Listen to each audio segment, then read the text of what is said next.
విచ్చేసినటువంటి వివిధ పార్టీల తాలూకు నాయకులకి, అలాగే వివిధ ప్రజా సంఘాల నాయకులకి, అలాగే థర్మల్ పవర్ ప్లాంట్ వ్యతిరేక పోరాట కమిటీ సభ్యులకి, నాయకులకి, అలాగే ఆంధ్రవలస నియోజకవర్గ జడ్పీటీసీలు, ఎంపీటీసీలు, సర్పంచ్లు విచ్చేసి ఉన్నారు. వాళ్ళందరికీ నా హృదయపూర్వకమైనటువంటి నమస్కారాలు తెలియజేస్తున్నాను.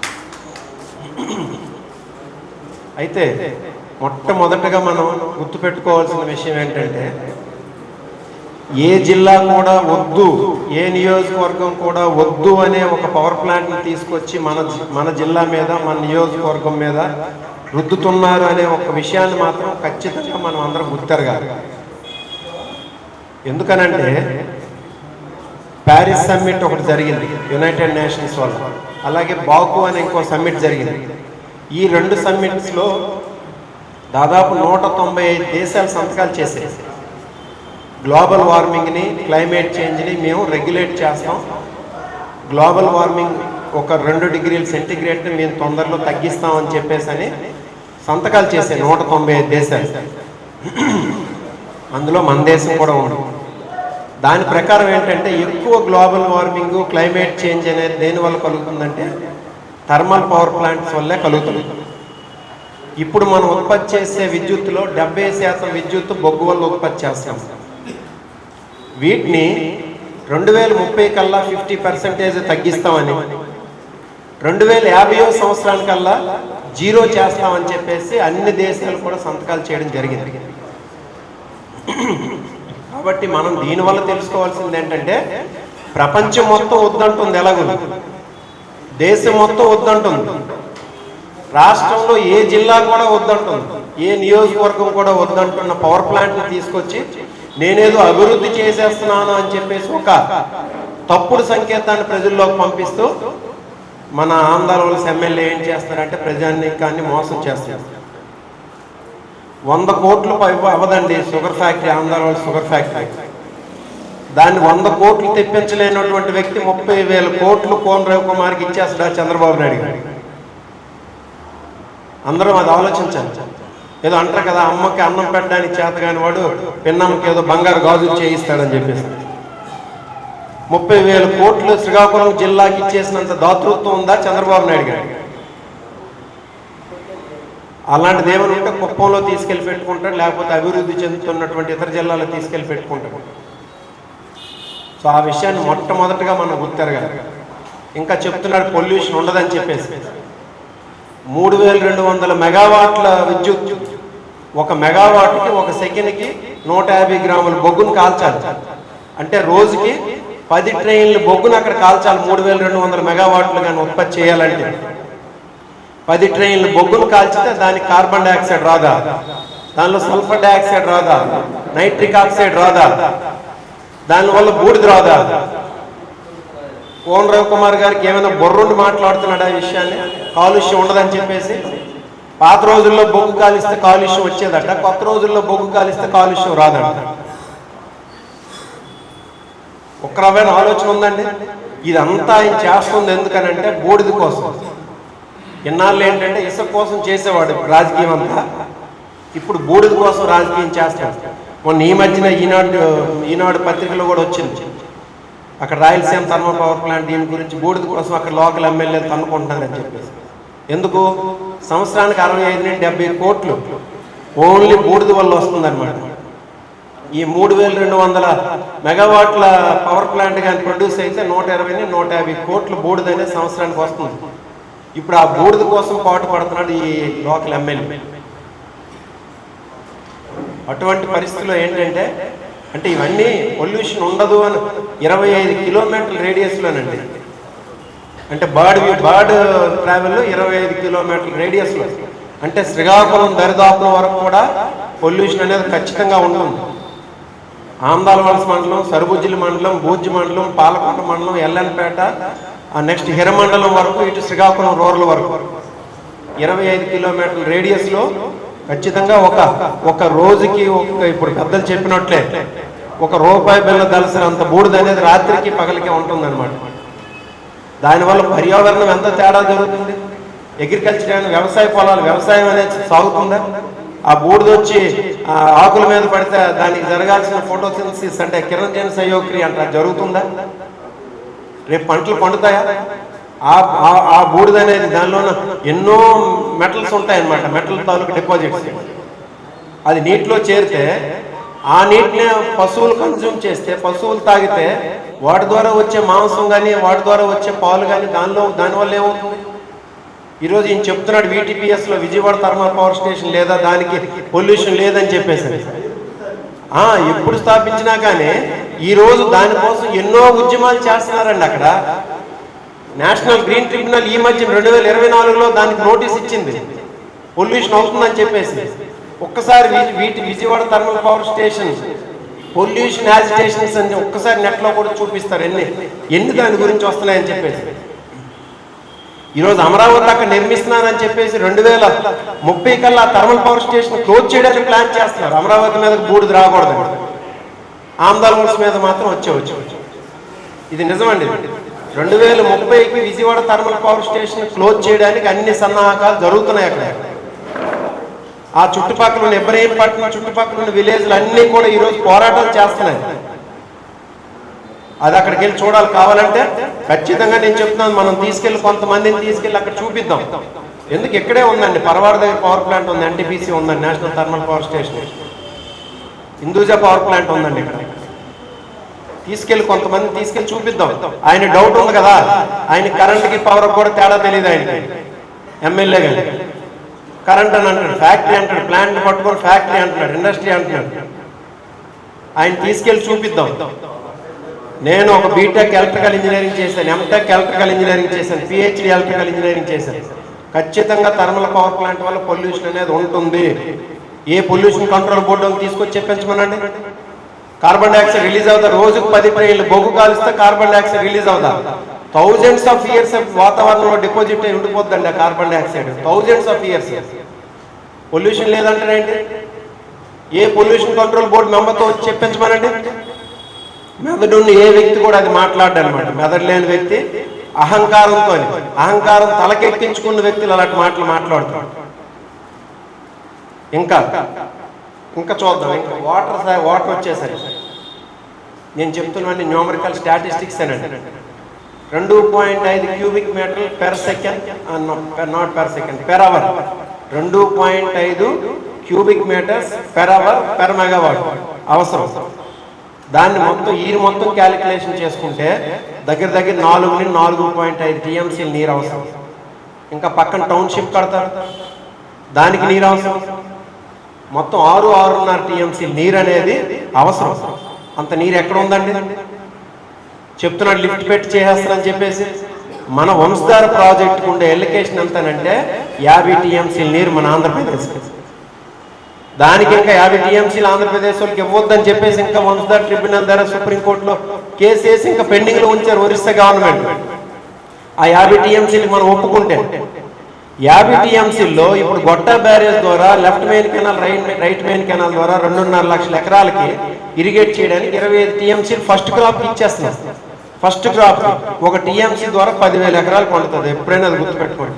10,000 ఎకరాలు ఒక TMC. 2.5 లక్షల ఎకరాలకి 25 TMC ఫస్ట్ క్రాప్కి అయిపోతుంది. రెండో క్రాప్కి ఇవ్వాలంటే ఇప్పుడుండే ఆయకట్టుకే రెండో క్రాప్కి ఇవ్వాలంటే 50 TMCలతో క్లోజ్. అది మనం ఇంకొక TMC కూడా వాడుకోవడానికి లేదు. ఈవెన్ డ్రింకింగ్ వాటర్ కూడా ఉండదు. ఉదాహరణగా డ్రింకింగ్ వాటర్ పంపిస్తున్నాం 1.5 TMC 2 TMC. ఫస్ట్ క్రాప్కి 25 TMC. రెండో క్రాప్కి ఇప్పుడున్న ఆయకట్టుకి 25 TMC. మళ్ళీ నాగావళి వంశధార అనుసంధానం చేస్తున్నాడు. దేనికోసం చేస్తున్నాడు? రెండో పంటకి ఇస్తానని ఘనంగా చెప్తున్నాడు. 60,000 ఎకరాలు, అది 6 TMC. సో ఎంత అయింది? 50 + 2 + 6 58 TMCలు అయింది. ఇంక నారాయణపురం ఆనకట్ట కింద రెండో పంటకు గణిస్తే మరొక 6 TMCలు, 62 TMCలు. ఇంకెక్కడి నుండి బహుదా నదికి ఇస్తాం, ఇచ్చాపురం లింక్ చేస్తాం అన్నాడు 10 TMCలు, 72 TMCలు అయింది. ఇప్పుడు మన పవర్ ప్లాంట్కి ఒక 6 TMCలు, 78 TMCలు. మనకున్న ఎలికేషన్ అంతా 50 TMCలు. ఎక్కడి నుండి తీసుకొస్తాను? మాటలు పేలేస్తే కాదు. ఇంకా ఈ నీరేని ఎప్పుడు వస్తుంది? అది మనకి ఒరిస్సాకి మధ్యన డిస్ప్యూట్స్ క్లియర్ అవ్వాలి ఫస్ట్. డిస్ప్యూట్స్ క్లియర్ అయ్యి అక్కడ ఒక 125 ఎకరాలు ఒరిస్సా వాళ్ళ దగ్గర మనం ఎక్వైర్ చేయాలి, నేరడ్ బ్యారేజ్ కట్టాలి. నేరడ్ బ్యారేజ్ కోసం ఒక 500 కోట్ల రూపాయలు శాంక్షన్ చేయించాలి. ఈ రోజు నేరడ్ బ్యారేజ్ కొబ్బరికాయ కొడితే 6 సంవత్సరాలు పడుతుంది. సో నీళ్ళు లేదు, నువ్వు ఎక్కడి నుండి ఇచ్చేస్తావు? ఈ భూముల్ని ఇక్కడ ఎక్వైర్ చేసి వేరే ప్రైవేట్ సంస్థలకి, చంద్రబాబు నాయుడు సంగతి అందరికీ తెలుసు, పెత్తందారీ వ్యవస్థలకి పెద్దోళ్ళకి న్యాయం చేసేవాడు కానీ పేదవాడికి న్యాయం చేసేవాడు కాదు. ఈ పెత్తందారులు తర్వాత అమ్మేస్తే అది కూడా నేను చెప్తాను. ఇక్కడే పెద్ద గంటియాడ దగ్గర ఒక పవర్ ప్లాంట్ ఉంది, హిందూజా పవర్ ప్లాంట్. ఫస్ట్ దాన్ని ఎలా 1050 మెగావాట్లు అనుకుంటున్నారు. ఫస్ట్ దేనికోసం ఎక్వైర్ చేసే తెలిసిన, ఇలాగే జెన్కో పవర్ ప్లాంట్ కోసమని అక్కడ ఎక్వైర్ చేశారు. కొబ్బరికాయ కొట్టేటప్పుడు హిందూజా వాళ్ళకి హ్యాండ్ ఓవర్ చేశారు. ఇలాగా కాకినాడ రాజమండ్రి మధ్యలో కూడా జెన్కో పవర్ ప్లాంటే కడతామని చెప్పి ఎక్వైర్ చేసి జీవికే గ్యాస్ పవర్ ప్లాంట్ అది తర్వాత ఎలకేట్ చేస్తారు. అప్పుడు ఏం చేస్తారు? ఇంకా ఇక్కడ ఉద్యోగాలు వస్తాయి అని చెప్పేసి అంటున్నాడే, కరెక్టే. 3200 మెగావాట్ల పవర్ ప్లాంట్ లో ఒక 7000 నుండి 8000 ఉద్యోగాలు ఉంటాయి. నేను దాన్ని ఎంత తప్పాను.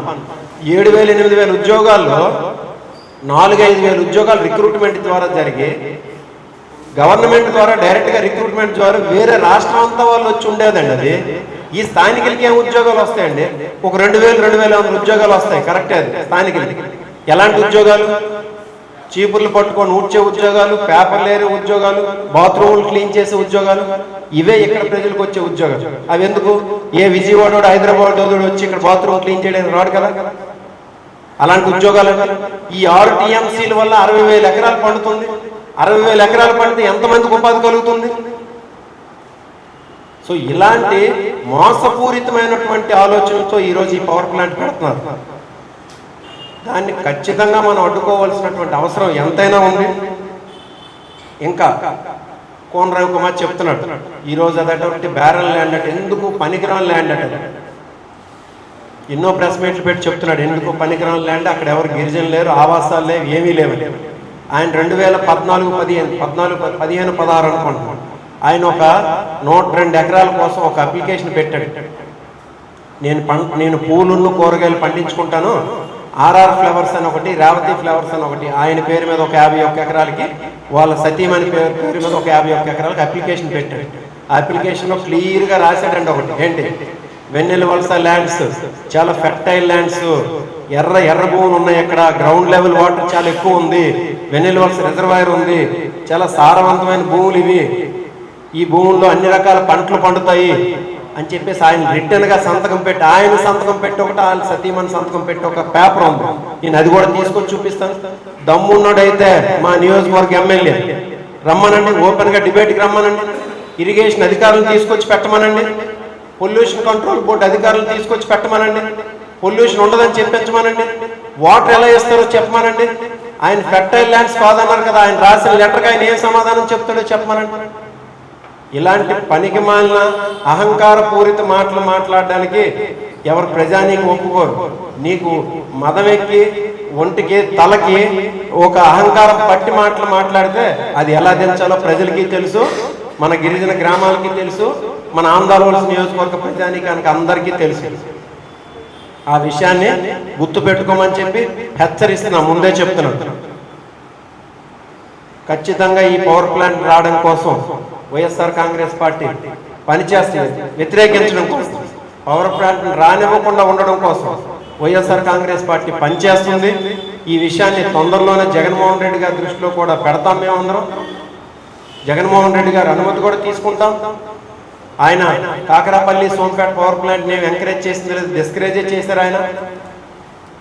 సో వెళ్ళి ఆయన అనుమతి తీసుకొని ఇంకా దీన్ని ఉద్యమాన్ని స్టీరప్ చేస్తామని చెప్పేసి హామీ ఇస్తున్నాం కూడా ఈ సందర్భంగా. ఎందుకు వైఎస్ఆర్ కాంగ్రెస్ పార్టీ తరఫున. కాకపోతే ఏంటంటే అందరూ ప్రజా సంఘాలు, రాజకీయ పార్టీలు అందరూ కూడా వాస్తవాలను గుర్తెరగాలి, వాస్తవాలు తెలుసుకోవాలి. ఆయన ఎటువంటి అబద్ధ హామీలు ఇస్తున్నాడో ఆ విషయాన్ని గుర్తెరగాలి, ప్రజలు అవేర్నెస్ చేయాలి. దానికోసం ముందు ఇప్పుడు ఏంటంటే అనేక చట్టాలు ఉన్నాయి, గిరిజనుల కోసం అనేక చట్టాలు ఉన్నాయి. ఆ చట్టాలను ఉపయోగించి మనం ముందు ఆ భూముల్ని ప్రొటెక్ట్ చేయాలి. ఇంకా అది నాకు తెలిసినంత వరకు మెటీరియలైజ్ అవ్వడానికి కూడా పెద్ద అవకాశం కూడా ఉండదని కూడా నేను అనుకుంటున్నాను. ఇంకెందుకంటే డిపిఆర్ ప్రిపేర్ చేసే స్టేజ్లోనే ఉంది కాబట్టి అది స్ట్రైట్గా అక్కడ మదనాపురం నుండి ఇటు వెన్నెల వలస వరకు 10 కిలోమీటర్ల దూరంలో రోడ్డుకు ఒక సైడ్ ఉండే భూమిని తీసుకుంటున్నాడు ఆయన పెట్టింది. అదేమంత ఫీజబుల్ కూడా ఉండిపోతుంది అని నేను అనుకోవట్లేదు. బట్ ఎనీవే అది పవర్ ప్లాంట్ పెట్టకపోతే ఇంకొక దానికైనా కోన రవికుమారు లేకపోతే చంద్రబాబు నాయుడు పక్కకు పంపించే అవకాశం ఉందన్నమాట. అందుకు మనం దాని మీద ఒక మంచి అవగాహనతో ప్రజలందరినీ అవేర్నెస్ చేసే కార్యక్రమాలు చేయాలి. దానికోసం ఈ కమిటీ ఏర్పాటు చేయబడింది. ఆ కమిటీ వాళ్ళు మీరు స్వచ్ఛందంగా నిర్ణయాలు తీసుకోండి. నిర్ణయాలు తీసుకొని ఎవరు రాజకీయ ప్రలోభాలకు లోనవ్వద్దు. వాళ్ళు ఎన్నో ప్రలోభాలు పెడతారు. కమిటీలో ఉన్న వాళ్ళకి కావాలంటే డబ్బులు ఇస్తామంటారు, లేదనంటే ఒక ఎకరా డీ పట్టా మీకు ఇస్తాం, పెట్టుకోండి, తర్వాత దాన్ని ఎన్కాష్ చేసుకోండి, దాన్ని గవర్నమెంట్ ద్వారా మళ్ళీ లబ్ధి పొందండి అంటారు, కేసులు పెడతారు. వాటికి ఏం ప్రలోభాలకు లోపడకుండా ఒప్పించండి. అన్ని పార్టీలు కూడా ఒప్పించండి.